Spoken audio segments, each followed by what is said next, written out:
Video शुरू करूं उससे पहले मैं आपको बताना चाहता हूं कि मैंने 4000 से अधिक वीडियोस और 200 से अधिक कोर्स क्रिएट किए हुए हैं जो डिफरेंट यूनिवर्सिटी के यूजी और पीजी सिलेबस के अकॉर्डिंग है। इसके अलावा हमने यूपीएससी इकोनॉमिक्स ऑप्शनल का कोर्स क्रिएट किया हुआ है, इंडियन इकोनॉमिक्स सर्विसेज के कोर्स हमारे पास हैं। इसके अलावा हमारे पास गेट का कोर्स हमारे पास है, यूजीसी नेट का सिलेबस हमने कवर किया हुआ है। तो ये सारे के सारे कोर्सेज आपके लिए अवेलेबल है हमारी ऐप विष्णु इकोनॉमिक्स स्कूल में। इसके अलावा प्ले लिस्ट में आपको काफी सारी वीडियो आपको मिल जाएंगी, आप हमारी प्ले लिस्ट के भी विजिट कर सकते हैं। और अगर आपको हमारी वीडियो अच्छी लगती है तो आप हमारी वीडियो को लाइक करना और चैनल को सब्सक्राइब करना ना भूलें। तो चलिए स्टार्ट करते हैं आज। हेलो बच्चों, इस वीडियो में हम बात करेंगे 10 प्रिंसिपल्स ऑफ इकोनॉमिक्स के पार्ट 1 की। तो बच्चों टोटल 3 पार्ट हम बनाने वाले हैं 10 प्रिंसिपल ऑफ इकोनॉमिक्स पे।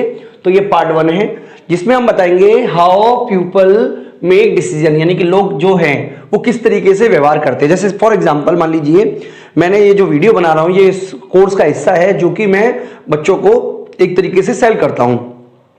तो ये जो कोर्स है ये बीकॉम ऑनर्स वाले बच्चों के लिए, अदर ऑनर्स वाले बच्चों के लिए है जिन्होंने जी इकोनॉमिक्स ऑप्ट किया हुआ है, या बीकॉम या इकोनॉमिक्स ऑनर्स के बच्चों के लिए है ये पूरा का पूरा कोर्स। और ये पूरा चैप्टर जो मैंने मैनक्यू की बुक से ही लिया है, ठीक है। मैं आपको इसलिए भी बता रहा हूं क्या कि आपको पता हो कि ये चैप्टर मैंने कहां से लिया है। तो बच्चों क्वेश्चन ये उठता है कि क्या जो लोग इस वीडियो को देखेंगे वो सारे के सारे लोग उस कोर्स को बाय करेंगे? ऐसा नहीं होता। और ऐसा भी नहीं है कि कोई भी व्यक्ति उस कोर्स को बाय ना करे। देखो ऐसा भी, दोनों ही चीजें कंडीशन नहीं होती हैं, ठीक है। तो मैं यहां पे आपको बताने वाला हूं कि कौन कौन से ऐसे फैक्टर हैं या कौन कौन से ऐसे तरीके हैं जो डिसाइड करेंगे कि आप इस कोर्स को बाय करोगे या नहीं करोगे। बेसिक इकोनॉमिक्स का प्रिंसिपल जो है क्या वो लागू होता है या नहीं होता, वो मैं समझने की कोशिश करेंगे इस पूरे के पूरे टॉपिक में। तो बच्चों पार्ट 1 यानी कि हाउ पीपल मेक डिसीजन। तो 4 ऐसे फैक्टर्स हैं जो पीपल के डिसीजन को डिसाइड करते हैं। जैसे पहला है पीपल फेस ट्रेड ऑफ, दूसरा है जो है the cost of something is what you give up to get it, तीसरा है rational people think at marginal, और चौथा है पीपल रिस्पॉन्ड टू इंसेंटिव, ठीक है। तो इन चारों के बारे में हम अब इस वीडियो में डिस्कस करने वाले हैं बच्चों एक एक करके।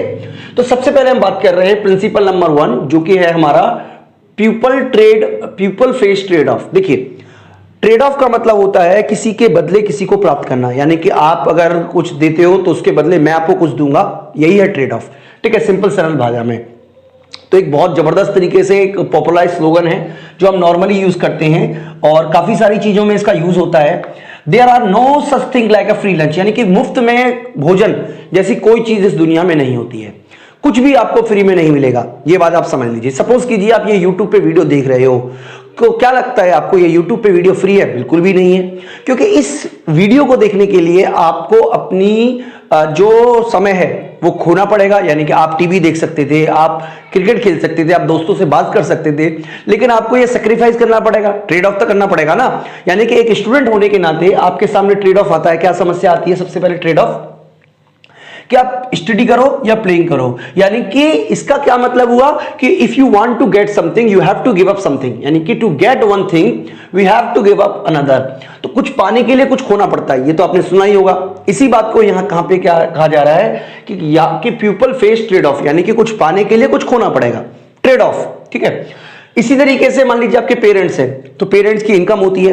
अब इनकम को या तो वो करंट कंजम्पशन पे खर्च कर सकते हैं या फ्यूचर के लिए बचा सकते हैं। ट्रेड ऑफ हो गया ना कि अगर मान लीजिए अगर वो फ्यूचर में बचत करेंगे तो करंट का जो कंजम्पशन का लेवल है वो घट जाएगा, या करंट कंजम्पशन के लेवल पे को बढ़ाएंगे तो फ्यूचर के लिए जो जनरेशन होगी इनकम की वो घट जाएगी। तो ये आपके पेरेंट्स के सामने भी ट्रेड ऑफ आया। इसी तरीके से इकोनॉमी के सामने भी, सोसाइटी के सामने भी ट्रेड ऑफ आता है कि भाई वो नेशनल डिफेंस की गुड्स बनाए, ठीक है, या कंज्यूमर गुड्स बनाए। इसी तरीके से जो सोसाइटी है उसको देखना पड़ता है कि वो फैक्ट्रियों को जो पर्यावरण में प्रदूषण फैला रही है उनको बंद कर दे, क्योंकि अगर आप फैक्ट्रियों को बंद कर दोगे तो आपकी जीडीपी भी गिरेगी, ठीक है ना। क्योंकि जैसे अभी आप देखिए कुछ समय पहले जब लॉकडाउन था तो पर्यावरण कितना साफ हो गया था, लेकिन जीडीपी का लेवल भी तो गिर गया। यानी कि आपको ये देखना पड़ेगा कि आपको हाई जीडीपी चाहिए या हाई पॉल्यूशन चाहिए। ट्रेड ऑफ तो करना पड़ेगा। क्लीन पॉल्यूशन, क्लीन इन्वायरमेंट तो आपको मिलेगा नहीं अगर आपकी जीडीपी हाई रहेगी। तो सोसाइटी को ये ट्रेड ऑफ करना पड़ता है। इसी तरीके से एफिशिएंसी वर्सेस इक्विटी, यानी कि एफिशिएंसी और इक्विटी, इसके बारे में मैं आपको बता देता हूं एफिशिएंसी और इक्विटी क्या होती है बच्चों। एफिशिएंसी का मतलब होता है कि आपका जो रिसोर्सेज है वो आपके आउटपुट लेवल को ग्रो कर रहे हैं। यानी कि अगर इनकम जो है उसको अगर हम यानी कि जीडीपी को अगर हम पाई बोल रहे हैं, तो साइज ऑफ इकोनॉमिक पाई से का मतलब होता है एफिशिएंसी। यानी कि आप ये कह सकते हो कि आपके जो रिसोर्सेज हैं वो इस तरीके से यूटिलाइज हो रहे हैं जिससे कि मैक्सिमम आउटपुट हो सके। लेकिन उस केस में आपको इक्वालिटी नहीं मिलेगी। एफिशिएंसी तो मिलेगी लेकिन इक्वालिटी का मतलब क्या हुआ कि जो इनकम है वो सभी लोगों के बीच में बराबर बराबर बटे। ठीक है, यानी कि जो इनकम का डिस्ट्रीब्यूशन है, ठीक है, यानी कि जो पाई जिसे वर्ड यूज कर रहे हैं वो डिवाइड होगा इंडिविजुअल के बीच में। ठीक है, यानी कि एक तरीके से फेयरली डिस्ट्रीब्यूशन की बात कर रहे हैं। फेयरली डिस्ट्रीब्यूशन का मतलब है, देखिए फॉर एग्जांपल अगर मान लीजिए जैसे मैं इनकम अर्न करता हूं, मान लीजिए मेरी इनकम मान लीजिए मैं 30% स्लैब में आता हूं, तो जैसे जैसे मैं इनकम बढ़ाता हूं मेरी इनकम का बड़ा हिस्सा तो गवर्नमेंट ले लेगी और गरीब लोगों को बांट देगी। तो एक समय के बाद मेरे अंदर की जो इच्छा है काम करने की इच्छा वो खत्म हो जाएगी। भाई मुझे लगेगा कि जब मेरा इनकम का हिस्सा जो है वो गवर्नमेंट सोसाइटी में ही बांट देगी तो मैं क्यों काम करूं, क्या मुझे इंसेंटिव मिलेगा ज्यादा काम करने का। तो यहां पर बच्चों आपको ये समझना पड़ेगा कि गवर्नमेंट के सामने भी ये कंफ्यूजन होता है कि वो एफिशिएंसी पे जाए, यानी कि जो व्यक्ति जितना ज्यादा काम कर सकता है उसको उतना काम करने दिया जाए। एफिशिएंसी का मतलब तो यही हुआ ना। लेकिन इस केस में आपको इक्विटी नहीं मिलेगी, जो इक्वालिटी है वो खोना पड़ेगा। और अगर आप इक्वालिटी की तरफ जाओगे तो आपको एफिशिएंसी को खोना पड़ेगा। ट्रेड ऑफ हो रहा है इनके बीच में। इसी तरीके से आपके को भी ट्रेड ऑफ करना पड़ेगा। भाई आपके पास दो ऑप्शन होंगे, या तो आप इस कोर्स को बाय करोगे या नहीं करोगे। अगर आप बाय करोगे तो आपको क्या खोना पड़ेगा, देखिए आपको वो समय खोना पड़ेगा। ठीक है, क्या कौन सा समय खोना पड़ेगा, जो आप अपने दोस्तों के साथ एंजॉय करने में खर्च कर सकते हैं। आपको पैसे खोने पड़ेंगे जिसे आप टीवी देखने में या आप कह सकते पिज्जा खाने में, मूवी देखने में खर्च कर सकते थे। तो ऐसा नहीं है, हर समय आपको ट्रेड ऑफ करना ही पड़ता है। हर पल आपको ट्रेड ऑफ करना पड़ता है। आप कोई भी सब्जी लेने जाओगे आपको ट्रेड ऑफ करना पड़ेगा, हर समय आपको ट्रेड ऑफ करना पड़ेगा। यानी कि इकोनॉमिक्स में जो मैं चाहे आप देखिए, मैं आपको यहां पे ये भी बताना चाह रहा हूं कि कई बार ये ट्रेड ऑफ मॉनेटरी टर्म में नहीं होता, फिजिकल टर्म में भी होता है। ठीक है, मान लीजिए मैं सपोज कीजिए मैं अपने कॉलेज पहुंचना चाहता हूं और मैंने ओला या उबर की, ठीक है, तो जिसमें मुझे खर्च हुए 500 रुपए। तो मैंने ट्रेड ऑफ किया ना, मैंने कंफर्ट के साथ 500 रुपए को ट्रेड ऑफ किया। वही मैं बस से अगर चला जाता तो हो सकता है 20 रुपए या 30 रुपए या 50-40 रुपए में मेरे को बस पहुंचा देती। लेकिन इसी तरीके का जो ट्रेड ऑफ है वो जीवन भर आपको करना पड़ता है। तो इकोनॉमिक्स का ये पहला प्रिंसिपल है, आप अपने दिमाग में याद रखिएगा कि कुछ भी मुफ्त में नहीं मिलता। अगर कुछ पाना चाहते हो तो आपको कुछ ना कुछ तो देना ही पड़ेगा। कई बार ये मॉनेटरी टर्म में होता है, कई बार ये नॉन मॉनेटरी टर्म में भी होता है। दूसरा जो प्रिंसिपल है बच्चों वो है the cost of something is what you give up to get it. देखिए जैसा कि यहां पर हमने बता दिया था, कई बार आपको फिजिकल टर्म में देना पड़ता है, कई बार आपको नॉन मॉनेटरी टर्म में देना पड़ता है।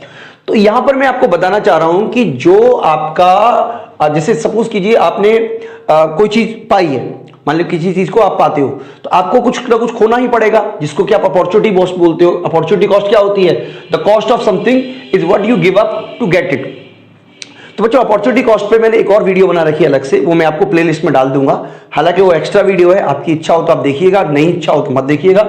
लेकिन ये अपॉर्चुनिटी कॉस्ट का कंसेप्ट को क्लियर करने के लिए वो वीडियो में है, आपके प्लेलिस्ट में मैं ऐड कर दूंगा।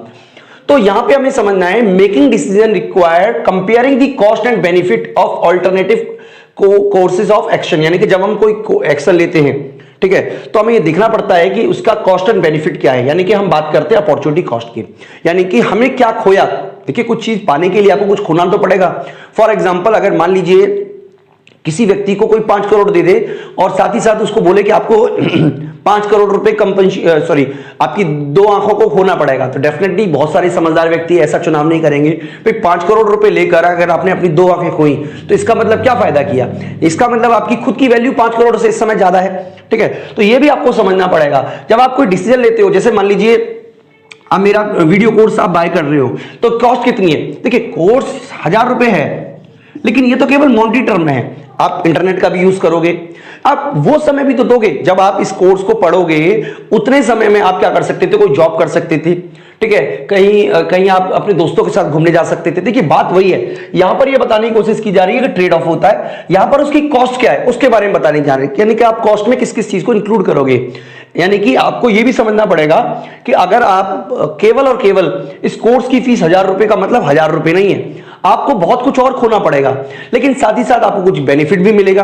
अगर आप इसको पढ़ोगे तो हो सकता है आपके अच्छे नंबर आए, आपके अच्छे नंबर आएंगे तो आपके जीवन भर की काम आएगा, जॉब में काम आएगा, फ्यूचर में आपकी नॉलेज बढ़ेगी, तो हो सकता है आप इसका यूटिलाइज कर पाए। तो एक इंसान होने के नाते, एक ह्यूमन बीइंग होने के नाते, आप जब भी कोई चीज गुड्स खरीदते हो, आप कॉस्ट को और बेनिफिट को एनालाइज करके ही खरीदते हो। यानी कि फॉर एग्जांपल मान लीजिए मैंने एक पिज्जा खाने के बारे में सोचा, मैंने पिज्जा मार्केट से लेकर आया और मैंने पिज्जा खाया, 250 रुपए का मान लीजिए पिज्जा आया, तो 250 रुपए की कॉस्ट नहीं है। पिज्जा खाने की वजह से मेरी हेल्थ पे क्या खराब असर पड़ेगा वो भी हमें कंसिडर करना पड़ेगा, या मान लीजिए लाने ले जाने के लिए कितनी कॉस्ट लगी वो भी हमें कंसिडर करना पड़ेगा। ठीक है, तो हर चीज का एक कंसिडरेशन हमें ध्यान में रखना पड़ेगा।